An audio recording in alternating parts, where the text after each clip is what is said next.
Hello everyone and welcome back to The Deep, your favorite channel for horror stories. I thought it would be a fun idea if everyone could leave a comment to let me know where you are listening from in the world. Also, like and subscribe if you are enjoying the episodes. Don't forget to check out the first pinned comment for more. Kilauea Horror, Surviving the Cursed Beach Monsters. The beautiful island of Kauai, Hawaii, is known for its breathtaking beaches and lush landscapes.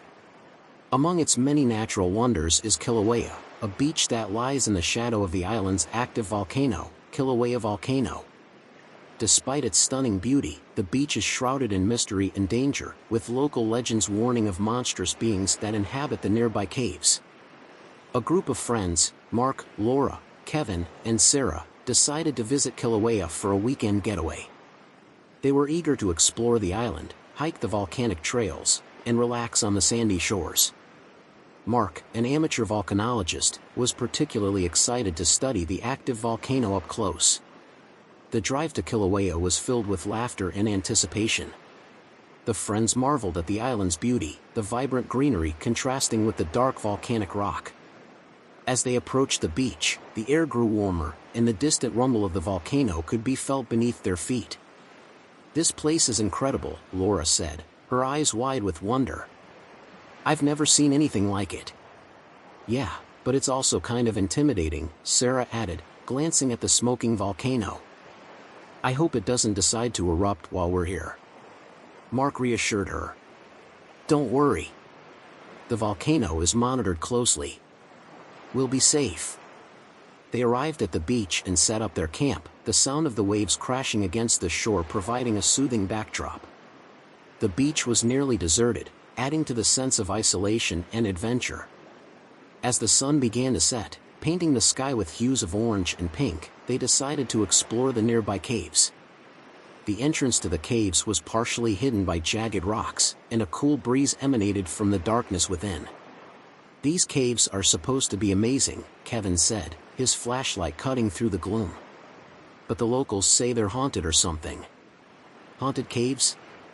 Sounds like a great adventure," Mark replied, leading the way. The friends ventured into the caves, their laughter echoing off the damp, stone walls. The air grew colder as they moved deeper, and an eerie silence settled around them. Stalactites and stalagmites jutted from the ceiling and floor, creating grotesque shapes that seemed to shift in the flickering light. "This place gives me the creeps," Laura whispered, her voice trembling. "Let's not go too far." Suddenly, a strange, guttural sound echoed through the cavern, sending chills down their spines. They stopped, straining to listen. "What was that?" Sarah asked, her grip tightening on Kevin's arm. "Probably just the wind," Mark said, though his voice lacked confidence. "Let's keep going a bit further." As they ventured deeper into the cave, the sounds grew louder, scraping, growling, and what sounded like whispers. The friends exchanged nervous glances, their excitement giving way to fear. The narrow passageway opened into a large, cavernous chamber. The air was thick with an earthy, metallic scent, and the walls were lined with strange, ancient markings. Mark shone his flashlight on the symbols, his curiosity piqued. "These look like old Hawaiian petroglyphs," he said, tracing the carvings with his finger. "But they're different from anything I've seen before." As they examined the markings, a low growl resonated through the chamber. The friends turned to see shadowy figures emerging from the darkness, their eyes glowing with a malevolent light. "Run!" Kevin shouted, grabbing Sarah's hand. They sprinted towards the cave entrance, the monstrous beings in pursuit. The creatures were hideous, with twisted, elongated limbs and sharp, jagged teeth. Their guttural growls echoed through the cave, growing louder and more menacing. Mark stumbled and fell, his flashlight skidding across the floor. One of the creatures lunged at him, its claws scraping against the stone. Laura turned back, her eyes wide with terror. "Help me!" Mark screamed, scrambling to his feet. Kevin and Sarah stopped, torn between helping their friend and escaping. In a desperate move, Kevin picked up a large rock and hurled it at the creature, hitting it squarely in the chest. The monster snarled in pain, giving Mark a chance to escape. "Come on!" Laura shouted, pulling Mark to his feet. They ran out of the cave, the creature's growls fading behind them. Gasping for breath, they reached the safety of their camp, their minds reeling from the encounter. Back at the camp, the friends tried to make sense of what had happened. The eerie growls still echoed in their minds, and the memory of the monstrous beings haunted them. What were those things? Sarah asked, her voice trembling. And why were they in the cave? Mark shook his head, his face pale. I don't know, but those markings on the walls, they seem to tell a story. I think they might be connected to those creatures. Laura, trying to steady her breathing, pulled out her phone and searched for information about the caves. She found an old legend that spoke of monstrous beings known as the Kaimoni, ancient guardians of the volcano, cursed to remain in the caves and protect the land from intruders.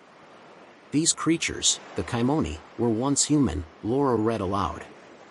They were cursed by an ancient Hawaiian shaman for their greed and cruelty. They're doomed to guard the volcano for eternity, attacking anyone who dares to enter their domain. We need to leave, Kevin said, his voice firm. This place is cursed, and those things will come after us again. The friends agreed, packing up their camp quickly. The fear of the Kaimoni drove them to move faster, and they decided to head back to the nearest town to report their encounter. As they made their way back to the road, the volcano rumbled ominously. The air grew thick with ash, and the ground trembled beneath their feet. The friends hurried, the sense of urgency pressing them forward. The Kaimoni were not far behind. The guttural growls and scraping claws grew louder, and the friends knew they were being hunted. They ran through the dense jungle, their breaths coming in ragged gasps. We're not going to make it, Sarah cried, her eyes wide with fear. Keep going, Mark shouted, his determination pushing him forward. They reached the road, their bodies aching and their minds reeling. Just as they thought they were safe, a group of Kaimoni appeared, blocking their path. The friends froze, their eyes locked on the monstrous beings. We have to fight, Kevin said, grabbing a large branch. It's our only chance. The friends armed themselves with whatever they could find, rocks, branches, and even a knife from their camping gear. The Kaimoni advanced, their eyes glowing with a malevolent light. The battle was fierce. The friends fought with all their strength, but the Kaimoni were relentless. Just as it seemed all hope was lost, the volcano erupted, sending a torrent of lava down the mountainside. The Kaimoni recoiled, their monstrous forms silhouetted against the fiery backdrop. The friends took the opportunity to escape, running down the road towards the distant lights of the town. They reached the town of Kilauea, exhausted and battered. They found refuge in a small, local inn and told the innkeeper of their harrowing experience. The innkeeper, an elderly woman named Hina, listened with a grave expression. You have encountered the Kaimoni, Hina said, her voice heavy with sorrow. They are the cursed guardians of the volcano, and they will not rest until you are gone. Is there any way to stop them? Laura asked, her voice desperate. Hina nodded. There is a way. We must perform an ancient ritual to appease the spirits of the Kaimoni and lift the curse. But it will not be easy. With Hina's guidance, the friends gathered the necessary items for the ritual, sacred herbs, volcanic stones, and a ceremonial dagger. They returned to the edge of the forest, where the ground was still hot from the recent eruption. Hina led the ritual, chanting ancient words and invoking the spirits of the volcano. The friends joined in, their voices blending in a rhythmic chant. The air crackled with energy, and the ground trembled beneath them. The Kaimoni appeared, their forms flickering like shadows in the firelight. They snarled and growled, but the ritual's power held them at bay. Hina raised the ceremonial dagger, its blade gleaming in the light. By the power of the ancients, we lift the curse and banish you, spirits of darkness. Hina cried, plunging the dagger into the ground. A blinding light erupted from the ground, and the Kaimoni let out a deafening scream. The ground trembled violently, and the air was filled with an otherworldly howling. The friends shielded their eyes as the light consumed the Kaimoni, dissolving them into nothingness. As the light faded, the ground grew still, and the air was filled with an eerie calm.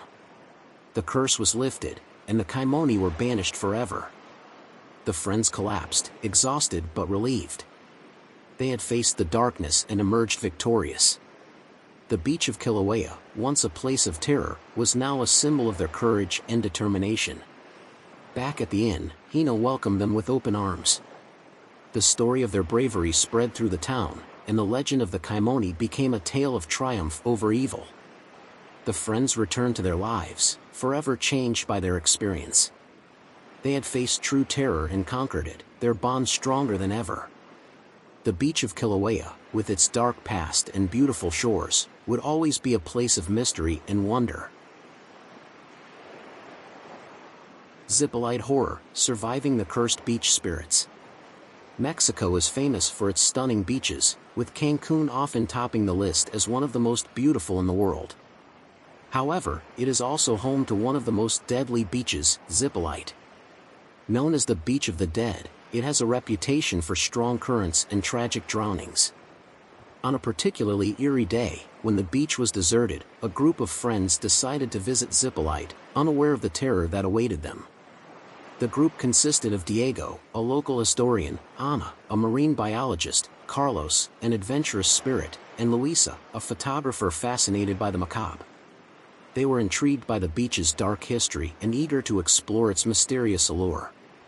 As they arrived at Zippolite, the sky was overcast, casting a gray pallor over the deserted beach. The waves crashed violently against the shore, and a cold wind whipped through the air, adding to the ominous atmosphere. "This place has a strange beauty," Luisa said, snapping photos of the desolate landscape. "It's like it's hiding secrets." Diego nodded, his eyes scanning the horizon. Zippolite has always been shrouded in mystery. There are stories of drownings, ghostly apparitions, and ancient rituals. It's said that the beach is cursed. "Cursed or not, it's the perfect place for an adventure," Carlos said, his voice filled with excitement. "Let's explore those caves over there." They set up a small camp on the beach, their tents flapping in the wind. The isolation was both thrilling and unsettling, the emptiness of the beach amplifying their every move. As they made their way towards the caves, the wind picked up, and the sound of the crashing waves grew louder. The caves, carved into the rocky cliffs, were dark and foreboding, their entrances like gaping mouths waiting to swallow them whole. "Be careful," Ana warned, her knowledge of marine environments making her cautious. "The tide can come in quickly, and these caves can be dangerous." The group ventured into the largest cave, their flashlights cutting through the darkness. The air was damp and cool, and the walls were covered in strange, ancient symbols. The deeper they went, the more oppressive the atmosphere became. "This place gives me the creeps," Luisa whispered, her camera flashing as she took photos of the eerie carvings. "It feels like we're not alone." As they explored the cave, they stumbled upon a hidden chamber. In the center of the chamber was an altar, adorned with offerings, candles, flowers, and bones. The air was thick with the scent of incense, and the flickering candlelight cast eerie shadows on the walls. "This looks like some kind of ritual site," Diego said, examining the offerings. "These symbols are from ancient Zapotec culture.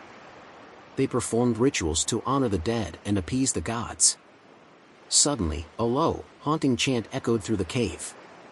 The friends froze, their eyes wide with fear. The sound grew louder, and they realized it was coming from deeper within the cave. "We should leave," Ana said, her voice trembling. "Something isn't right." Before they could move, shadowy figures emerged from the darkness, their eyes glowing with an otherworldly light. The figures were dressed in traditional Zapotec clothing, their faces painted like skulls. They moved with an unnatural grace, their voices blending in a chilling harmony. "Run!" Carlos shouted, grabbing Anna's hand. They sprinted towards the cave entrance, the shadowy figures in pursuit. The ground beneath them seemed to shift, and the air grew colder. The chants grew louder, filling their minds with a sense of dread. As they reached the mouth of the cave, the figures stopped, their eyes fixed on the friends. The air was thick with tension, and the friends felt an unspoken warning: leave now or face the consequences. Back on the beach, the friends tried to make sense of what had happened. The eerie chants and ghostly figures haunted their minds, and the memory of the ritual site filled them with unease. What were those things? Louisa asked, her voice shaking. And why were they performing that ritual? Diego, still trying to catch his breath, spoke with a grave tone. Those were the spirits of ancient Zapotec priests. They performed rituals to protect the land and ward off evil. But something must have disturbed their rest. Anna looked out at the churning sea, her face pale. Maybe it's the curse of Zippolite. The beach is known for its dangerous currents and unexplained drownings. What if it's more than just natural forces at work? Carlos, ever the skeptic, shook his head. Come on, guys.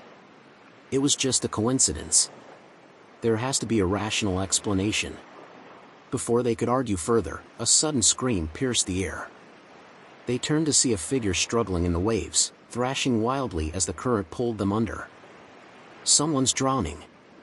Anna shouted, running towards the water. Carlos and Diego followed, diving into the turbulent sea to rescue the swimmer. The waves were relentless, battering them as they fought to reach the struggling figure. Just as they grabbed hold and pulled them to shore, they realized the swimmer was lifeless, their face pale and eyes wide with terror. It's too late, Diego said, his voice choked with emotion. They're gone. The friends were shaken, their fear and sadness mingling with a growing sense of dread. They knew the beach was dangerous, but this felt different, unnatural. We need to leave, Louisa said, her voice firm. This place is cursed. We're not safe here. As they packed up their camp, the wind howled and the waves crashed violently against the shore. The sense of foreboding grew stronger, and the friends felt as if the beach itself was trying to keep them there.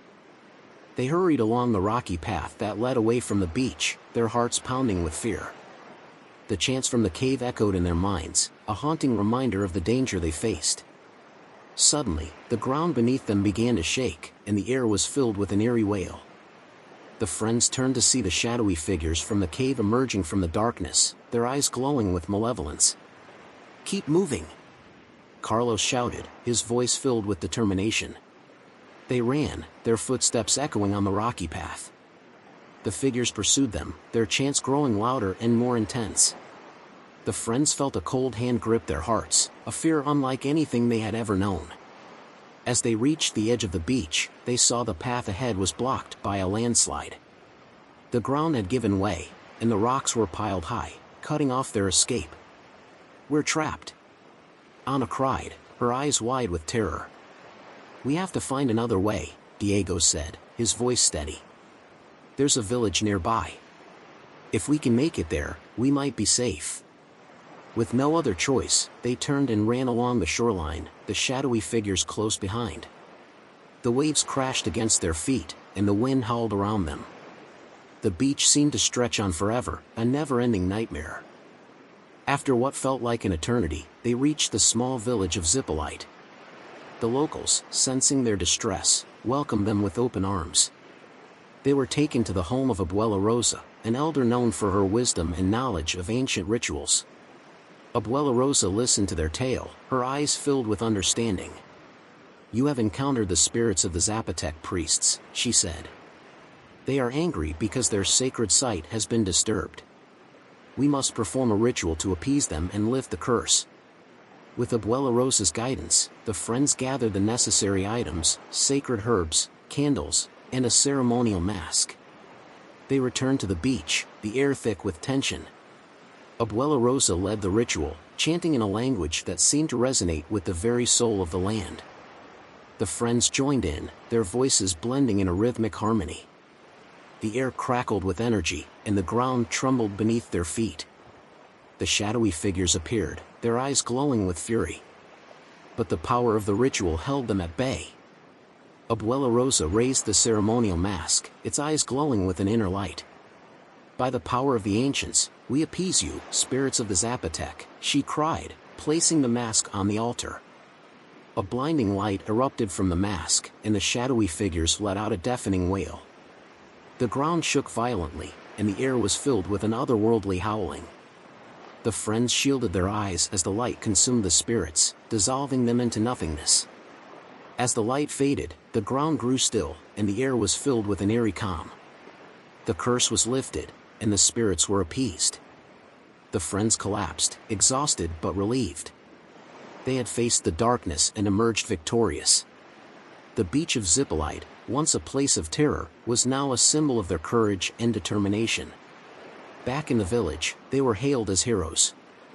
The story of their bravery spread through the town, and the legend of the cursed beach became a tale of triumph over evil. The friends returned to their lives, forever changed by their experience. They had faced true terror and conquered it, their bond stronger than ever. The beach of Zippolite, with its dark past and beautiful shores, would always be a place of mystery and wonder, a reminder of the strength of the human spirit. Fraser Island, Cursed Waters Horror. Fraser Island, Australia, is known for its breathtaking beauty and unique ecosystem. However, it is also infamous for being off-limits due to the deadly creatures that inhabit its waters, dangerous jellyfish and aggressive sharks. Despite the warnings, a group of 5 friends decided to venture to the Forbidden Island, lured by the promise of an untouched paradise and the thrill of breaking the rules.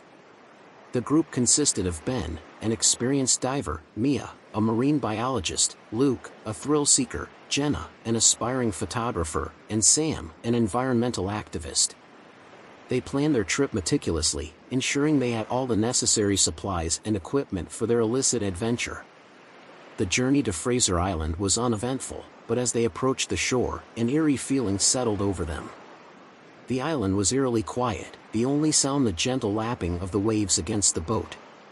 The dense forest loomed ahead, casting long shadows over the pristine beach. "This place is incredible," Jenna said, snapping photos of the untouched landscape. "It's like stepping into another world." "Yeah, but remember, we need to be careful," Mia cautioned. "The waters here are no joke." They set up camp near the edge of the forest, their excitement palpable. The island was a paradise, with lush greenery, crystal-clear streams, and abundant wildlife. However, the ever-present danger of the surrounding waters cast a shadow over their adventure. As night fell, they gathered around a campfire, sharing stories and marveling at the beauty of their surroundings. The stars shone brightly in the clear sky, and the sound of the waves was soothing. "This place feels almost magical," Sam said, his voice filled with wonder. "It's hard to believe it's so dangerous." "We just need to stay away from the water," Ben said, his eyes scanning the dark horizon. "As long as we're careful, we'll be fine." The friends settled into their tents, unaware of the horrors that awaited them on the island. The first night on Fraser Island was uneventful until the early hours of the morning. Jenna was awakened by a strange noise outside her tent, a faint, melodic humming that seemed to come from the forest. Curiosity piqued, she grabbed her camera and stepped outside. The forest was bathed in an ethereal glow, the trees casting eerie shadows on the ground. The humming grew louder, drawing Jenna towards the heart of the island. She followed the sound, her camera ready to capture whatever she found. As she ventured deeper into the forest, the trees grew thicker, and the air became heavy with an unidentifiable scent. The humming transformed into a haunting melody, filling her mind with a sense of foreboding. Jenna stumbled upon a clearing, where she saw a group of ghostly figures performing a strange, ritualistic dance. Their bodies were translucent, shimmering in the moonlight. They moved with an unnatural grace, their eyes glowing with an otherworldly light. Mesmerized and terrified, Jenna raised her camera to capture the scene. The flash of the camera disrupted the figures, and they turned towards her, their eyes locking onto her with an intense, malevolent gaze.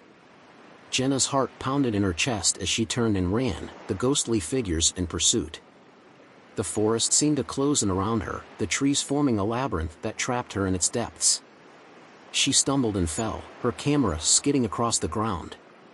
Just as the figures were about to reach her, she heard a familiar voice calling her name. Ben appeared, pulling her to her feet and dragging her back towards the camp. The figures halted, watching them with their glowing eyes before fading into the darkness.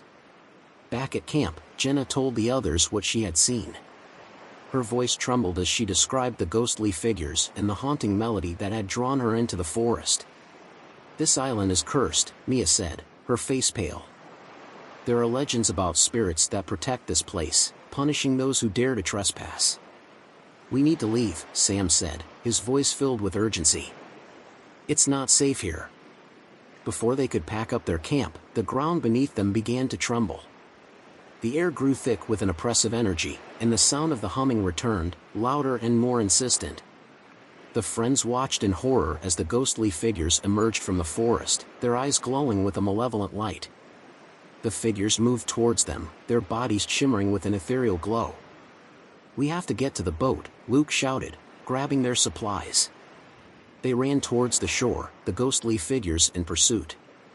The air was filled with a cacophony of strange sounds, whispers, screams, and the haunting melody that seemed to echo from the depths of the island. As they reached the beach, they saw that the water was teeming with jellyfish and sharks, their bodies churning the water into a frothy, deadly mass. The path to their boat was blocked, and they were trapped between the deadly waters and the ghostly figures. "We're trapped!" Ben shouted, his eyes wide with fear. "There has to be another way," Mia said, her mind racing. "We need to find shelter and figure out a plan." Desperate to escape, the friends ran along the shoreline, searching for a place to hide. They stumbled upon a hidden cave, its entrance partially obscured by thick vegetation. The air inside was cool and damp, and the sound of the humming was muted. "This might be our only chance," Sam said, leading the way into the cave. The cave was vast, with tunnels branching off in multiple directions.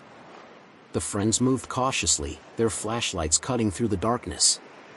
The walls were covered in ancient carvings, depicting scenes of ritual and sacrifice. "These carvings are incredible," Mia said, studying the walls. "They tell the story of the island's curse." The carvings depicted a group of ancient islanders performing rituals to appease the spirits of the island. The rituals involved sacrifices and offerings to the spirits, who protected the island from outsiders. "We need to find a way to lift the curse," Ben said, his voice determined. "There has to be something here that can help us." They explored the cave, following the carvings deeper into the darkness. They found a hidden chamber, where an altar stood in the center. The altar was adorned with ancient artifacts, and a large, ornate book lay open on its surface. "This book might have the answers we need," Mia said, carefully examining the pages.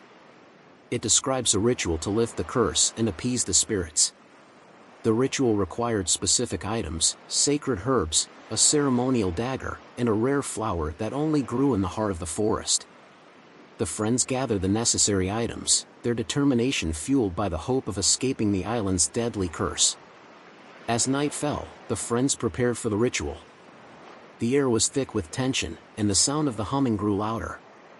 The ghostly figures appeared at the entrance of the cave, their eyes glowing with a malevolent light. "We have to hurry," Mia said, her voice steady. "We need to perform the ritual before it's too late." They placed the items on the altar and began the ritual, chanting the ancient words from the book. The air crackled with energy, and the ground trembled beneath their feet. The ghostly figures moved closer, their eyes fixed on the friends. As the ritual reached its climax, Mia raised the ceremonial dagger, its blade gleaming in the light. "By the power of the ancients, we lift the curse and appease the spirits," she cried, plunging the dagger into the flower. A blinding light erupted from the altar, and the ghostly figures let out a deafening wail. The ground shook violently, and the air was filled with an otherworldly howling. The friends shielded their eyes as the light consumed the spirits, dissolving them into nothingness. As the light faded, the ground grew still, and the air was filled with an eerie calm. The curse was lifted, and the spirits were appeased. The friends collapsed, exhausted but relieved. They had faced the darkness and emerged victorious. Fraser Island, once a place of terror, was now a symbol of their courage and determination. Back on the mainland, they recounted their ordeal to the authorities, who vowed to enforce the ban on visiting the island. The friends returned to their lives, forever changed by their experience. They had faced true terror and conquered it, their bond stronger than ever. The legend of Fraser Island, with its dark past and deadly waters, would always be a reminder of the power of ancient curses and the strength of the human spirit. Cage dive horror, shark attack terror. Gansby, South Africa, is renowned for its great white sharks and thrilling cage diving experiences. Tourists from around the world flock to this small town to come face to face with these magnificent predators in their natural habitat. However, the waters of Gansby hold more than just sharks, they are shrouded in legends of danger and terror. A group of adventurous friends decided to experience the thrill of shark cage diving.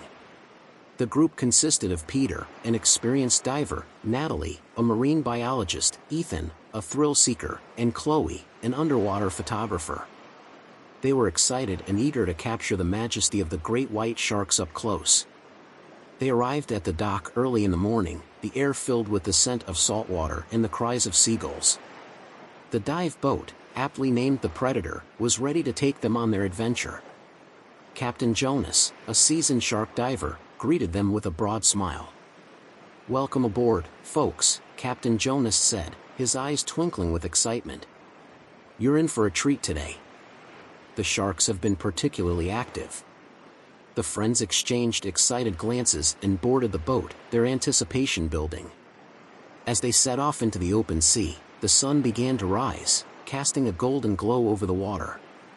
The boat rocked gently, the sound of the waves soothing yet thrilling. "This is going to be amazing," Chloe said, checking her camera equipment. "I can't wait to get some incredible shots." Natalie nodded, her eyes scanning the horizon. "Just remember, these are wild animals. We need to respect their space." After an hour of cruising, they reached Shark Alley, a notorious spot for great white shark sightings. The crew began preparing the cage, securing it to the side of the boat. The friends donned their wetsuits and checked their gear, excitement and nerves mixing in equal measure. Captain Jonas gave them a quick briefing. "Remember, stay calm, keep your hands inside the cage, and enjoy the view. These sharks are curious, but they're not out to get you. Just follow the rules, and you'll be fine." The cage was lowered into the water, and one by one, the friends climbed inside. The cold water sent a shiver down their spines, but their excitement overpowered any fear. The crew chummed the water, and soon enough, the first shark appeared, its dorsal fin cutting through the surface like a knife. "Here we go," Peter said, gripping the bars of the cage. The great white shark circled the cage, its black eyes observing the divers with a mix of curiosity and indifference. More sharks joined, their sleek bodies gliding effortlessly through the water. Chloe snapped photos, capturing the awe-inspiring sight. "This is incredible," Ethan said, his voice muffled by the regulator. "I've never seen anything like it." Suddenly, a massive shark, larger than the others, appeared from the depths. Its size was intimidating, and its movements were deliberate and powerful. The crew on the boat grew silent, watching the giant predator with a mix of awe and caution. "That's the big one," Captain Jonas said, his voice tense. "Stay calm, everyone."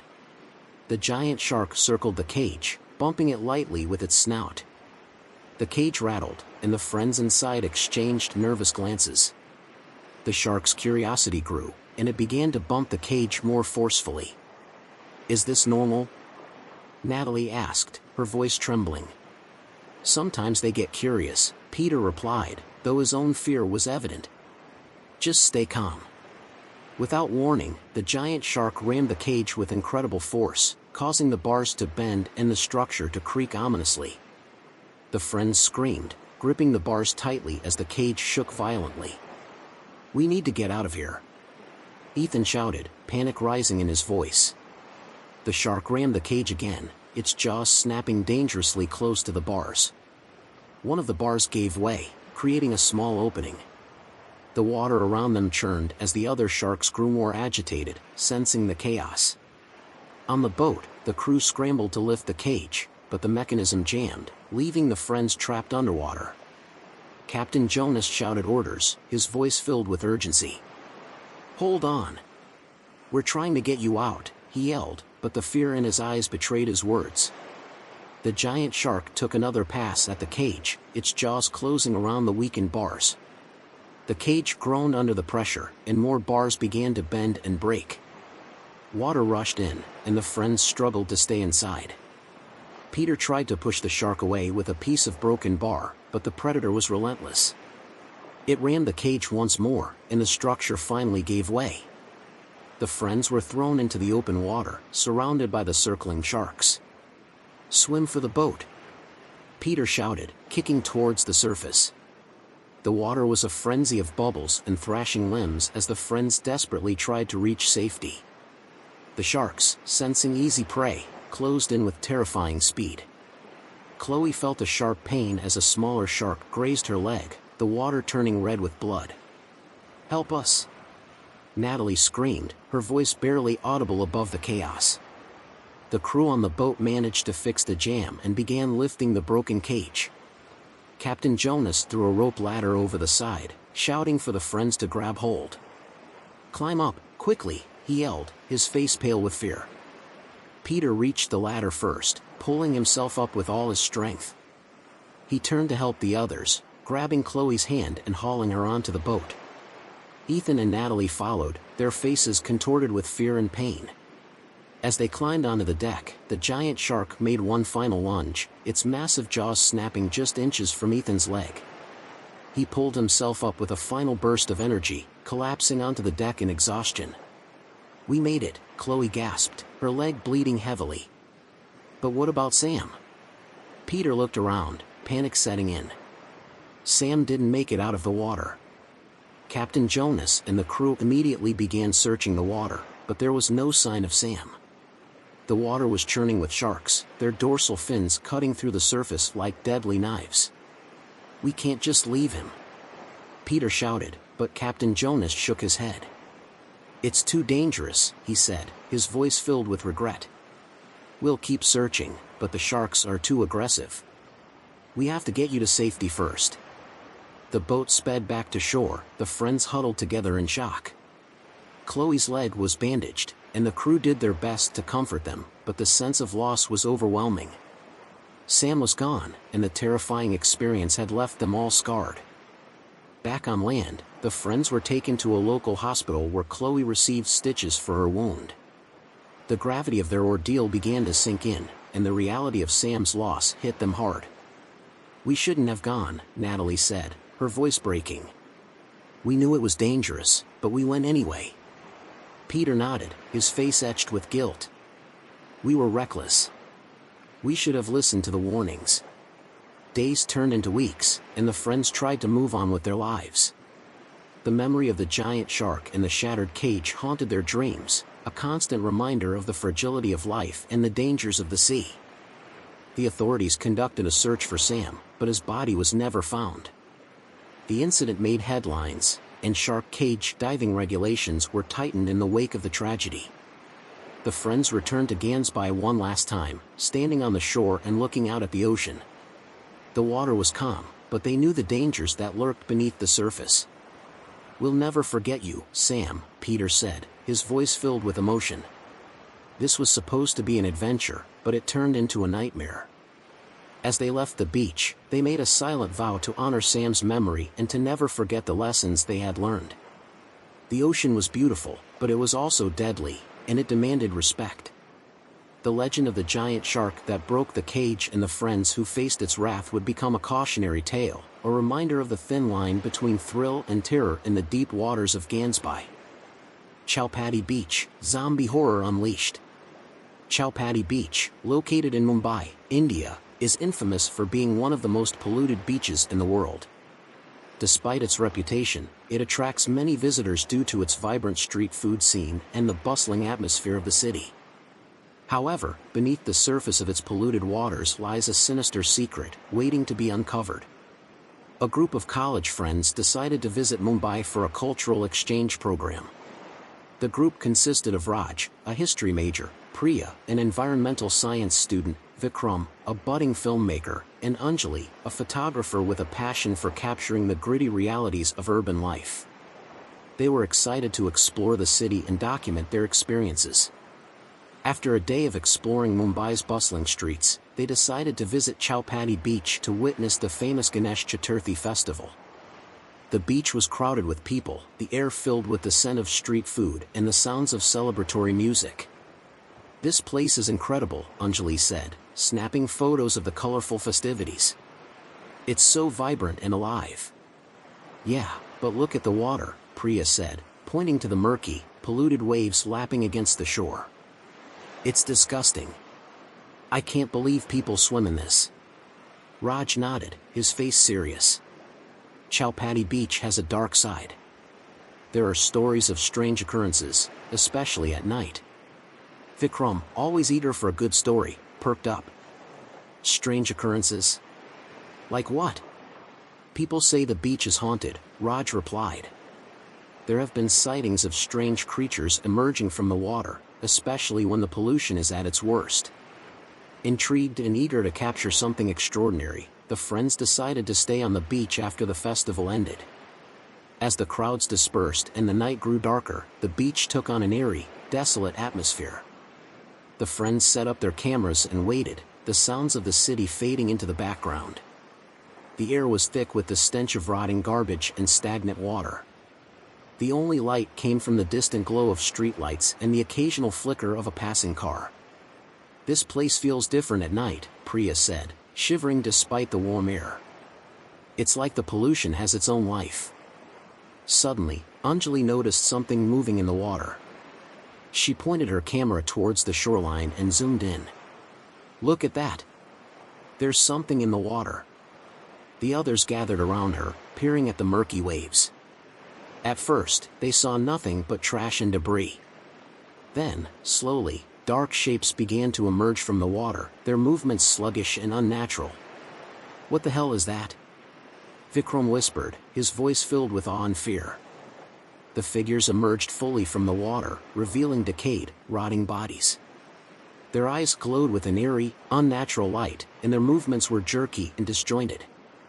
The stench of death and decay filled the air as the creatures shuffled towards the shore. "Zombies," Raj said, his voice barely audible. "This can't be real." "We need to get out of here," Priya said, her voice trembling. "Now." As the friends scrambled to pack up their equipment, the zombies moved closer, their grotesque forms illuminated by the moonlight. The air was filled with their guttural moans and the sickening sound of flesh tearing. The friends ran towards the city, their hearts pounding with fear. The zombies were slow but relentless, their numbers increasing as more emerged from the polluted water. The beach, once a place of celebration, had become a nightmare. "We have to find somewhere to hide," Raj said, looking over his shoulder at the pursuing horde. They spotted an abandoned building near the edge of the beach and ran inside, barricading the door with whatever they could find. The stench of decay was overwhelming, and the sounds of the zombies grew louder as they surrounded the building. "This is insane," Vikram said, trying to catch his breath. "How is this even possible?" Priya, ever the scientist, tried to make sense of it. "The pollution in the water, it must have caused some kind of mutation. Maybe a virus or a chemical reaction. Whatever it is, it's turning people into those things." Anjali checked her camera, her hands shaking. "I got footage of them. We need to get this to the authorities. They have to know what's happening here." The zombies began pounding on the door, their moans filling the air.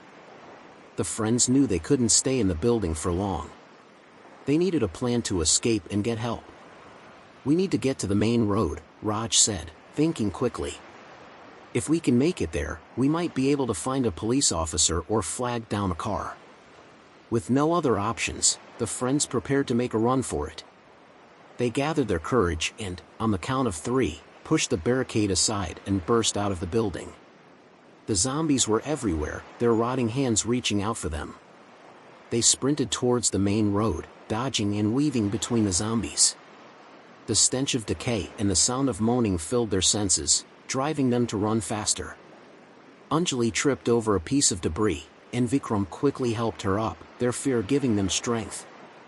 As they reached the main road, they saw headlights approaching. Desperation drove them to wave frantically, hoping for a savior. The car screeched to a halt, and a police officer stepped out, his face filled with shock at the sight of the zombies. "Get in the car," he shouted, pulling out his gun and firing at the approaching horde. The friends piled into the car, the officer firing until his ammunition ran out. He jumped into the driver's seat and sped off, the zombies chasing after them. "What the hell is going on?" the officer demanded, his eyes wide with fear. "It's the pollution," Priya explained, her voice frantic. "It's caused some kind of mutation. The water is turning people into zombies." The officer drove them to the nearest police station, where they explained everything to the authorities. The footage Anjali had captured provided the proof they needed. The city went into lockdown, and emergency services were dispatched to contain the outbreak. Days turned into weeks as the authorities battled the zombie outbreak. The beach and surrounding areas were quarantined, and a massive cleanup operation was launched to address the pollution. The friends were hailed as heroes for their bravery and quick thinking, but the trauma of their experience left deep scars. Chowpatty Beach, once a bustling hub of activity, became a grim reminder of the horrors that had unfolded. The authorities vowed to clean up the pollution and prevent such a tragedy from happening again, but the memories of the nightmarish events lingered in the minds of the survivors. Raj, Priya, Vikram, and Anjali returned to their studies, forever changed by what they had witnessed. They had faced the unthinkable and survived, their bond stronger than ever. The footage of the zombies became a chilling testament to the dangers of pollution and the importance of protecting the environment. Mumbai, known for its vibrant street food and bustling life, would never forget the night the dead walked the shores of Chowpatty Beach. The legend of the zombies became a cautionary tale, a stark reminder of the consequences of neglecting the environment. Skidovaya Bukta, Skull-Masked Horror. Skidovaya Bukta, located on the rugged coast of Russia, is a remote and hauntingly beautiful spot, known both for its powerful waves and its numerous hidden military installations. Despite the eerie presence of these facilities, it has become a sought-after destination for daring surfers seeking the thrill of riding its legendary waves. A group of enthusiastic surfers decided to venture to Skidovaya Bukta, eager to conquer its challenging surf. The group consisted of Alexei, a seasoned Russian surfer, Marina, an adventurous spirit with a passion for extreme sports, Ivan, a professional surf photographer, and Lena, a marine biology student fascinated by the coastal ecosystem. They arrived in the small, isolated village near the bay, the chill of the Russian wind biting through their jackets. The village was quiet, almost desolate, with an oppressive atmosphere that seemed to weigh heavily on them. "This place is perfect for some epic surf shots," Ivan said, setting up his camera. "The waves are insane." Marina nodded, her eyes scanning the horizon. "Yeah, but it's also kind of creepy. Those military installations give me the chills." Alexei, who had surfed in many dangerous spots, shrugged. "Just stay clear of the military zones, and we'll be fine. We're here for the waves, not trouble." As they prepared their gear, they noticed a group of men watching them from a distance. The men wore dark uniforms and skull masks, their presence intimidating and unnerving. "Who are those guys?" Lena whispered, feeling a shiver run down her spine. "Probably military personnel," Alexei said, though his voice lacked confidence. "Let's just ignore them and focus on surfing." The friends headed to the beach, the powerful waves crashing against the shore. The thrill of the surf called to them, momentarily pushing aside their unease about the strange men. The friends paddled out into the water, their spirits high as they caught wave after wave. Ivan captured stunning shots of their maneuvers, the cold spray of the ocean mingling with their laughter. As the sun began to set, casting a crimson hue over the water, they decided to catch one last wave before heading back to the village. Alexei, Marina, and Lena were riding a particularly massive wave when they noticed a dark figure in the water, watching them intently. "Is that one of those guys from the shore?" Marina asked, her voice filled with unease. Before Alexei could respond, the figure disappeared beneath the surface. Moments later, a chilling scream echoed across the water. They turned to see Ivan being dragged off his board by two masked men who had surfaced beside him. "Help! They're taking me!" Ivan shouted, struggling against his captors. Alexei and Marina paddled furiously towards Ivan, but the men were too strong. They hauled Ivan into a waiting boat, its dark silhouette blending with the shadows of the shore. "We have to get back to the village and get help," Lena cried, her voice trembling with fear. They rode the next wave back to the beach, their minds racing with the shock of what they had witnessed. The skull-masked men had taken Ivan, and they had no idea where or why. The friends rushed back to the village, desperately seeking help. They found an old fisherman who listened to their frantic tale, his face growing grim. "Those men, they are part of a secret military unit," the fisherman said, his voice low. "They take people who get too close to their operations. No one knows what happens to them. Please, you have to help us find our friend," Marina begged, tears streaming down her face. The fisherman nodded slowly. "There is an old bunker in the cliffs. I've heard whispers that it's where they take their captives. But be warned, it's dangerous. Those men are ruthless." Armed with this information, the friends set out towards the cliffs, the darkness of night enveloping them. They navigated the rugged terrain, their fear for Ivan's safety driving them forward. As they approached the bunker, they saw the faint glow of lights from within.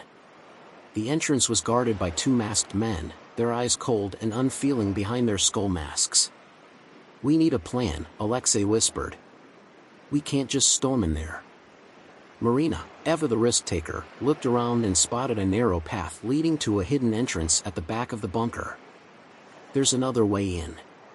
We'll sneak inside and find Ivan." The friends moved silently along the path, their hearts pounding in their chests. They reached the hidden entrance and slipped inside, the cold, damp air of the bunker chilling them to the bone. Inside the bunker, the friends navigated a maze of dimly lit corridors. The walls were lined with old, rusted equipment, and the air was thick with the scent of mildew and decay. The oppressive atmosphere seemed to close in around them, amplifying their fear. They followed the sound of muffled cries and reached a heavy metal door. Alexei pushed it open, and they found themselves in a grim, sterile room filled with torture devices. Ivan was strapped to a chair in the center, his face bloodied and bruised. "Ivan!" Lena cried, rushing to his side. "Quiet!" Alexei hissed, keeping an eye on the door. Marina and Lena worked quickly to free Ivan, while Alexei and Priya kept watch. Ivan's eyes fluttered open, filled with pain and relief at the sight of his friends. "They're insane," Ivan whispered, his voice weak. "They kept asking about what we were doing here, who sent us." Before he could say more, the door slammed open, and the skull-masked men stormed in. The friends were surrounded, the men's cold eyes gleaming with malevolence. "You shouldn't have come here," one of the men said, his voice a chilling monotone. "Now you'll all suffer." The friends were quickly overpowered and restrained. The masked men dragged them into another room, where a dark figure awaited. The leader of the unit, wearing an elaborate skull mask, stepped forward, his presence commanding and terrifying. "You've seen too much," the leader said, his voice echoing in the cold room. "No one escapes from Skidavaya Bukta." Desperation fueled their strength. As the leader turned to his men, Alexei broke free from his restraints, using the element of surprise to attack. The others followed his lead, fighting with all their might. In the chaos, Marina grabbed a heavy wrench and struck the leader, knocking him unconscious. The friends seized their chance and fled, racing through the labyrinthine corridors towards the exit. They burst out of the bunker, the cold night air filling their lungs. The sound of alarms echoed behind them, but they didn't stop running. They reached the beach and commandeered a small boat, their adrenaline pushing them to row furiously away from the cursed shore. As they reached the safety of the open water, they looked back at the dark silhouette of Skidavaya Bukta. The horrors they had faced were now a haunting memory, a nightmare they had narrowly escaped. Back in the village, the friends reported the events to the local authorities, but their story was met with skepticism and fear. The military's influence was too strong, and the villagers knew better than to challenge it. The friends left Russia, their experience at Skidavaya Bukta forever etched into their minds. They had faced unimaginable terror and survived, their bond unbreakable. The legend of the skull-masked men and their torturous practices remained a dark secret, whispered among those who dared to speak of it. Skidavaya Bukta, with its deadly waves and sinister military presence, was a place that few would dare to visit again.